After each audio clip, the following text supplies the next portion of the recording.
हमें कौन सी वैक्सीन लगवानी चाहिए, क्या हमें वैक्सीन लगाने के समय ऑप्शन दिया जाएगा, और सीरम इंस्टीट्यूट के मालिक अदार पूनावाला इंडिया छोड़ के आखिर लंदन क्यों चले गए। नमस्कार दोस्तों, मैं हूं सौरभ मिश्रा और आप देख रहे हैं वॉइस ऑफ इंडिया।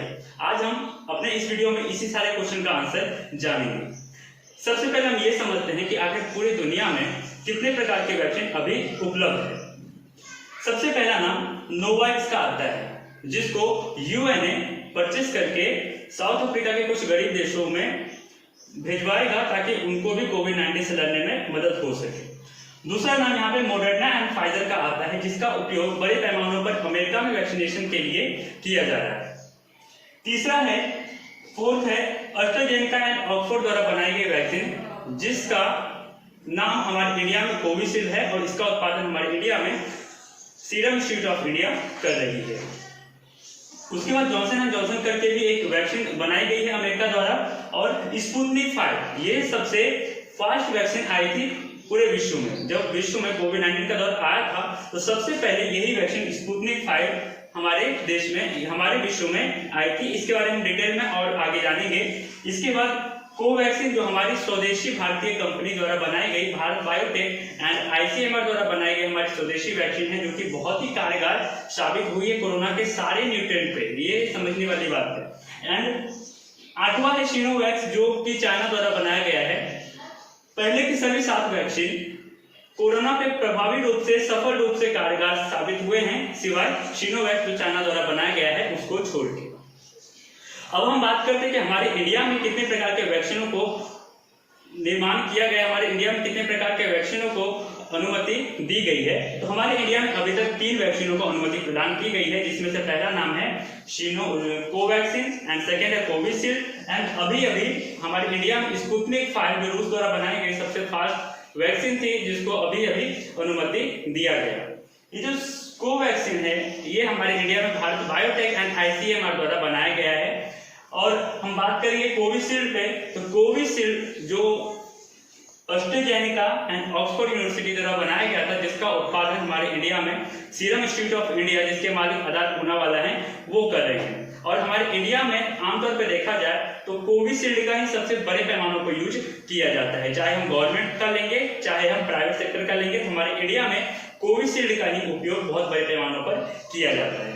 थर्ड है स्पुतनिक 5, जो कि अभी हाल ही में मंजूरी मिली है भारतीय सरकार द्वारा, और स्पुतनिक 5 का प्रोडक्शन बढ़ाने के लिए भारत सरकार डॉक्टर रेड्डी लैब जैसे 6 बड़ी कंपनियों को ऑर्डर सौंप चुकी है, ताकि आप स्पुतनिक 5 का बड़े पैमाने पर प्रोडक्शन हमारे इंडिया में कीजिए।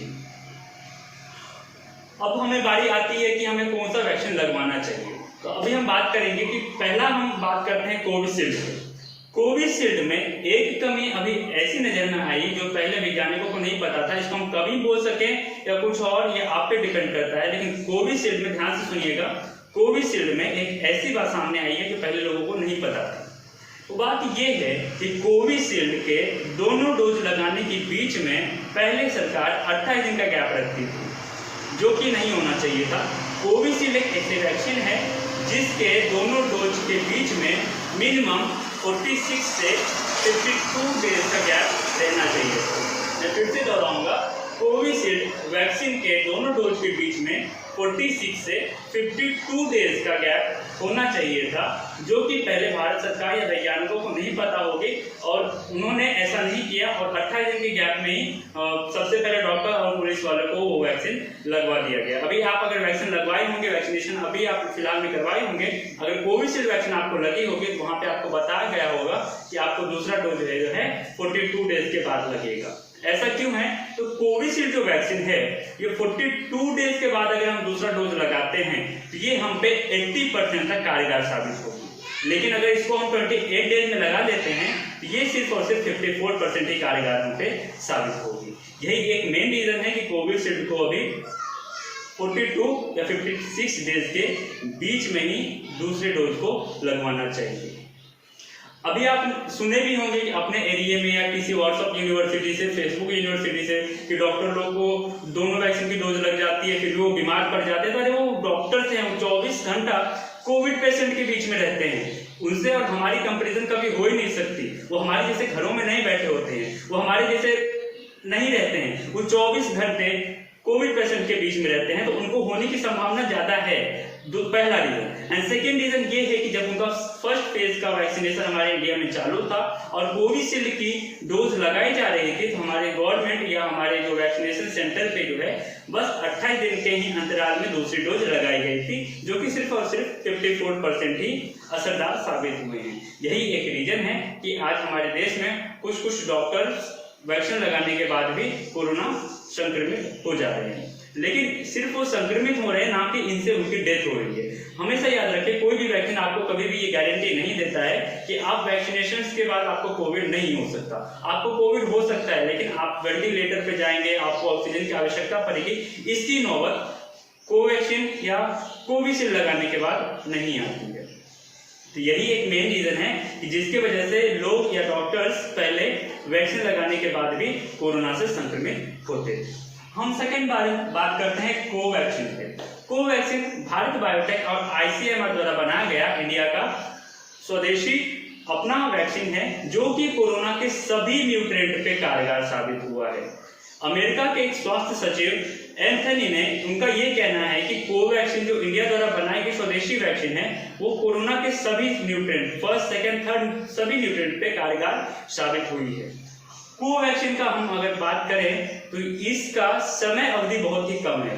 जैसे कि अभी हमने कोविशील्ड के बारे में बात किया कि इसका 2 डोज के बीच में 42 से 56 डेज का गैप बिटवीन होना चाहिए, लेकिन कोवैक्सीन में सिर्फ और सिर्फ 28 डेज में ही वो 80% कारगर साबित हो सकती है। कोविशील्ड को 80% कारगर होने के लिए आपको 42 दिन का गैप रहना चाहिए दोनों डोज के बीच में, लेकिन कोवैक्सीन में 80% कारगर होने के लिए सिर्फ और सिर्फ 28 दिन का ही गैप होना चाहिए। इसके लिए कोवैक्सीन को ज्यादा अच्छा माना जाता है। अच्छा दोनों वैक्सीन है, बस टाइम पीरियड की अंतर है दोनों में। थर्ड हम बात करेंगे स्पुतनिक वी, जो हाल ही में हमारी भारत सरकार द्वारा मंजूरी मिली है इंडिया में उसको प्रोडक्शन करने के लिए, और इंडियन गवर्नमेंट ने डॉक्टर रेड्डी लैब और बाकी 6 कंपनियों को इसके प्रोडक्शन का जिम्मेदारी सौंपा है। स्पुतनिक भी सबसे फास्ट वैक्सीन में से एक है, और ये सबसे ऐसी पहली वैक्सीन है जो कि पूरे वर्ल्ड में कोविड-19 के बाद आई थी, जिसका निर्माण रशिया द्वारा किया गया। स्पुतनिक वी की सबसे बड़ी बात यह है कि सबसे कम टाइम लेती है।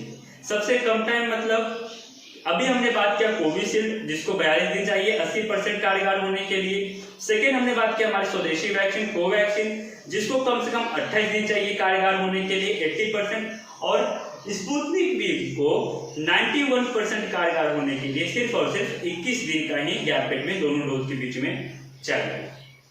अब इसके साथ दिक्कत ये है कि स्पुतनिक वी जो वैक्सीन है, इसके दोनों डोज, ध्यान से सुनिए, इसके दोनों डोज अलग अलग पाए जाते हैं। जैसे कि दूसरे वैक्सीन में ऐसा नहीं है। दूसरे वैक्सीन में क्या है, आपको फर्स्ट डोज में जो दवाई लगाई जाएगी वही सेम दवाई आप सेकेंड डोज में भी लगवा सकते हैं। लेकिन स्पुतनिक वी में एक परेशानी बोल सकते हैं या एक अलग चीज बोल सकते हैं, वो ये है कि फर्स्ट डोज का जो उनका जो डोज रहता है वो अलग रहता है, और सेकेंड डोज में अलग दवाई का प्रयोग किया जाता है, जो कि आपको सिर्फ और सिर्फ 21 दिन के अंतराल में लगाएंगे तो आपको 91% कारगर साबित होगी।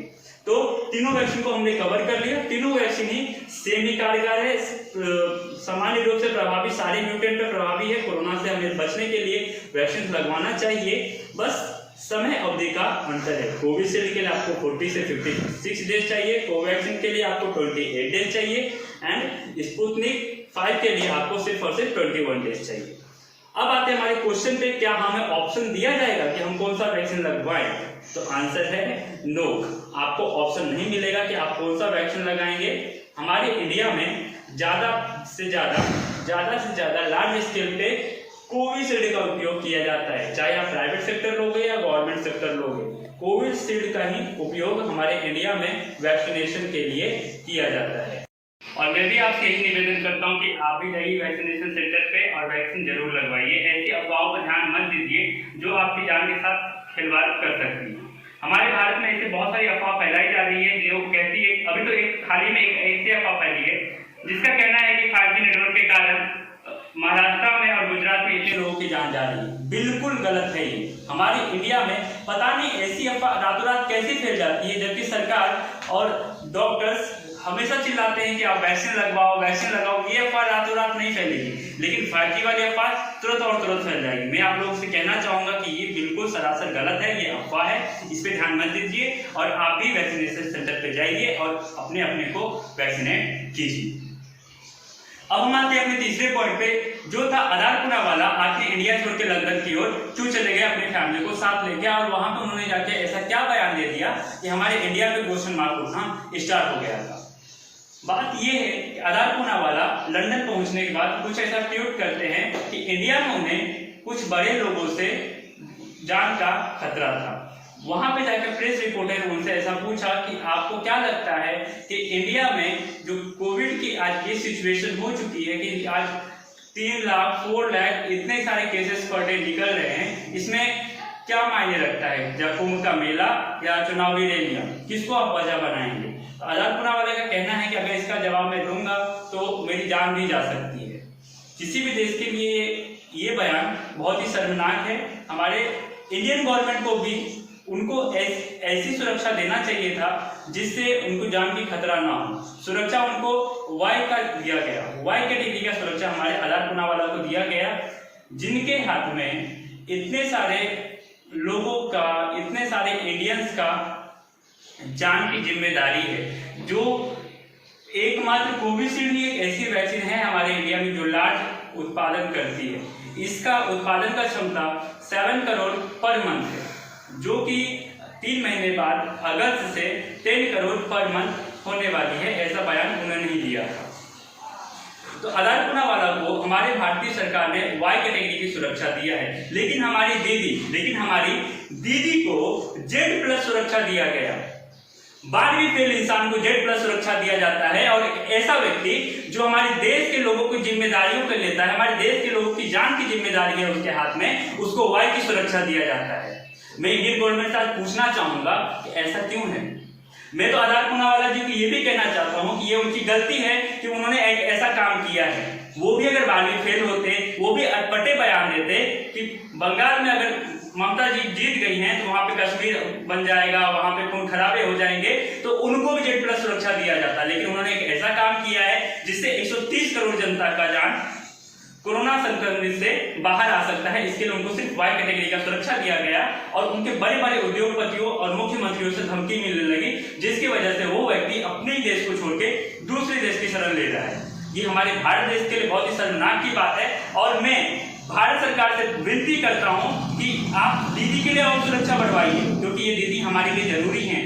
ये जो 12वीं फेल इंसान, ये हमारे लिए जरूरी है, हमारे देश की शान है वो।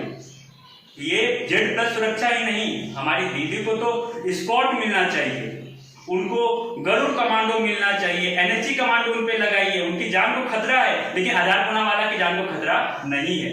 मैं तो भारत सरकार से एक और निवेदन करता हूं कि हमारी दीदी के लिए आप फाइल अलग से मंगवा लीजिए और उनकी सुरक्षा में निगरानी में लगा दीजिए। हमारी दीदियों को वायुसेना के हेलीकॉप्टर से लगा दीजिए ताकि उनकी जान को खतरा ना आ सके, क्योंकि अटपटे बयान भी देना है उनको, किसी पर्पस पार्टी के लिए उनके बयान तो देना है। लेकिन हमारे आधार पूनावाला एक ऐसा व्यक्ति जो इंडिया के इतने सारे जान को अपने जिम्मेदारियों में लिया है, इतना सारा मेहनत करके कोविशील्ड का उत्पादन करवा रहा है, उनके जान को खतरा है, और उनके हमने क्या किया, 2 सिपाहियों को लगवा दिया। लेकिन हमारी 12वीं फेल दीदी के लिए ये सब नहीं होना चाहिए। खैर, इन सब बातों को हम छोड़ते हैं। मैं आपसे लास्ट में यही निवेदन करता हूं कि आप भी वैक्सीनेशन सेंटर पे जाइए और वैक्सीनेट जरूर लीजिए। अफवाह पर ध्यान मत दीजिए। मिलते हैं अपने नेक्स्ट एपिसोड में, तब तक के लिए जय हिंद।